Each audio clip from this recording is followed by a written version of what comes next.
Ang real estate ay isang industriya na puno ng mga hamon, hindi lang dahil sa mga milyong-milyong piso, kundi dahil din sa patuloy na pressure ng trabaho. Ako si Faye, 40 taong gulang, isang real estate agent sa Makati City, Pilipinas. Nagsisimula ang araw ko sa mga meeting, sa mga proyekto sa umaga, pagkatapos ipagtanggap ng mga kliyente sa tanghalian at pag-uusap ng mga kontrata sa gabi.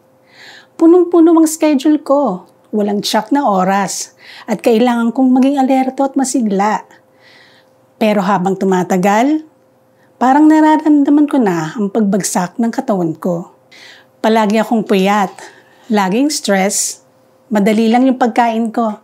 Minsan nga kape lang nakakain ko buong araw. Kala ko bata pa ako at malakas, pero lagi na lang akong nahihilo kapag bigla akong tumatayo. Parang sasabog ng dibdib ko. Minsan, habang nagpe-present ako sa isang kliyente, parang hindi normal ang tibok ng puso ko. Mabilis ang paghinga ko at nanginginig ng bahagya ang mga kamay ko. Isang beses habang nagmamaneho ako papunta sa isang kliyente, bigla na lang ako nakakaramdam ng paninikip ng dibdib. Nahirapan akong huminga at tumulo ang pawis ko kahit hindi naman mainit. Nang magpatingin ako sa doktor, sabi niya, hindi pantay-pantay ang presyon ng dugo mo.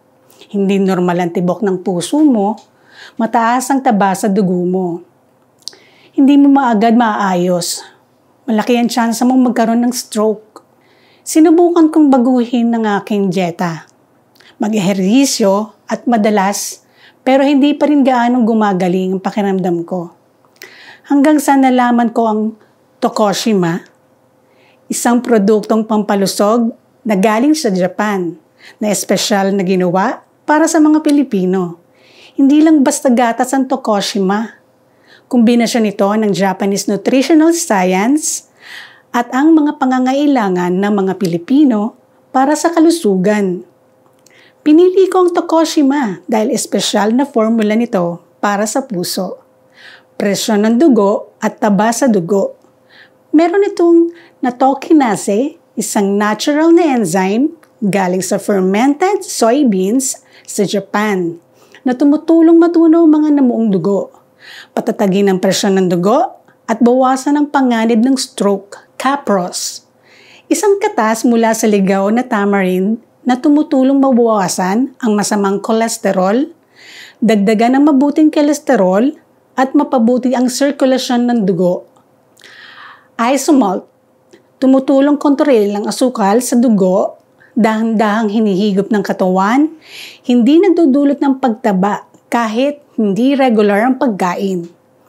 Protina mula sa mga dekalidad na magbibigay ng enerhiya nang hindi nagdudulot ng pagtaba, hindi rin nagbibigay ng pressure sa atay at bato.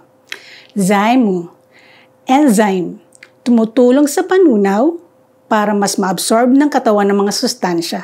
Hindi na magkakaroon ng pananakit ng tiyan o hindi pagkatunaw ng pagkain. Sa una, hindi ako nag-expect ng masyadong maganda.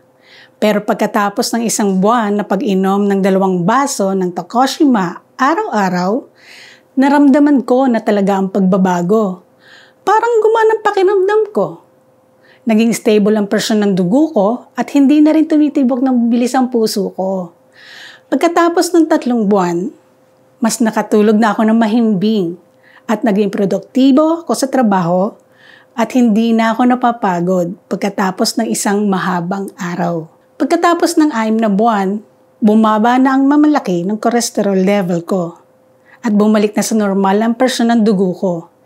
Ngayon, kahit na naabala pa rin ako sa trabaho, hindi na ako nag-aalala sa kalusugan ko. Simula ng umaga, nagiinom ako ng 1 baso ng Tokoshima para manatiling alerto ang isip ko at sa gabi naman, nagiinom ako ng 1 baso para makapag-relax at makatulog ng mahimbing. Wala nang puyat, stress o matagal na pagod. Kaya kong ipagpatuloy ang trabaho na mahal ko nang hindi sinasakripisyo. Ang kalusugan ko, kung sa tingin mo'y may mga pagtiisin ng puyat, ang stress, ang irregular na pagkain, isipin mo ulit. Huwag mong hayaang magsisi ka dahil sa kapabayaan mo sa sarili mong kalusugan. Ang kalusugan na hindi kayang bilhin ng kahit anong halaga ng pera. Huwag nang maghintay pa. Piliin mo na ang Tokoshima ngayon para sa isang malusog na katawan, isang puso na kayang tiisin ng lahat, at isang bahay na puno ng sigla at tagumpay.